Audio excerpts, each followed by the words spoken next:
What's up everyone? In this video I'm going to be talking about one common mistake that a lot of new entrepreneurs or wantrepreneurs make when they're trying to start a new business. Now I know this because I have heard countless interviews, dozens upon dozens in podcasts, on YouTube, about people who have done this and failed, and from there they have learned from their mistakes. So what is this crazy thing that keeps happening? Well, it's pretty common and pretty obvious. A lot of entrepreneurs, they think of an idea and then they try and sell it to people. And they don't do a lot of things that I think are very important. They don't define a target audience.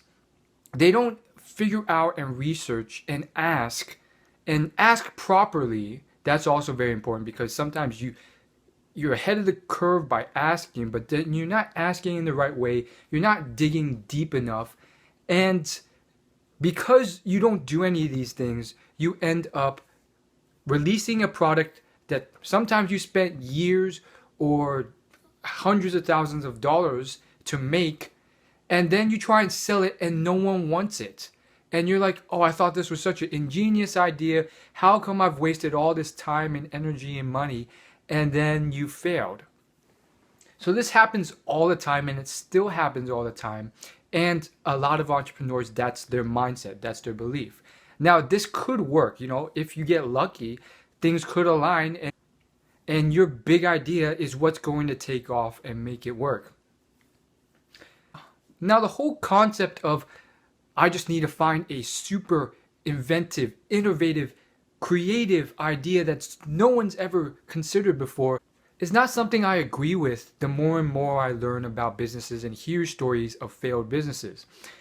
And the reason is because most of the time, almost all the time, you think your idea is unique, but once you get into the business or you release your product or whatever, you find out that there's 50 other competitors who have thought of your idea. It's actually really tough to think of an innovative idea. And arguably, can you be one of those first people to be there on the cusp of something new and innovative that can really help a lot of people? Sure, but most likely you just don't know of all the people that came before you who have tried that and failed, or their way didn't really work that well. I mean, before Facebook, there was Myspace. Before Myspace, there's a bunch of similar companies that did social media stuff. So there's nothing wrong with a unique idea, but it's not going to be the only thing out there. It's not that easy. It's not just the idea in your head that makes you win. It's like you have to execute, you have to outcompete your competition. You actually have to take action and bring it to market and so forth. I've heard so many complaints from people my age and younger who are like, oh, I have this great idea for this new social media platform. It's like Snapchat, but slightly different. I have these great ideas to take this book and adapt it into this film. It's this amazing book called The Hobbit. I had the idea of turning The Hobbit and the Lord of the Rings trilogy, as well as Harry Potter, into a film. But that guy got to me first. Screw him. When in reality, it's like, do you have any idea how much hustle and work and infrastructure and action and the entire process of creating a film? First off, you have to get through the tens of thousands of film pitches from all these people with ideas who are trying to pitch a film to people who can create these films. Then you have to go through this entire process of actually making the film and organizing it correctly, and then creating an actually good adaptation of that book. It's much more than you sitting on your butt, eating some potato chips, and then just thinking up the idea. That's like the start of a long journey, not the whole thing. So back to this whole idea about asking a target audience and figuring out what their pain points and problems are. By doing so, you actually get your audience and customers to figure out, well, what the heck do I want? By doing so, you actually figure out the biggest pain points that your customers have that you can actually create a product to help solve, rather than just hoping that your product will be the next hit or next wonder. Now, this is just one possible approach and not the only approach out there that's viable. So for instance, Elon Musk realized that there was a lot of problems going on with pollution and how energy was being created. He didn't necessarily ask people what they wanted or their pain points with this, because most people are kind of selfish and they don't really care about pollution, nor would they be spending their own money to annihilate pollution.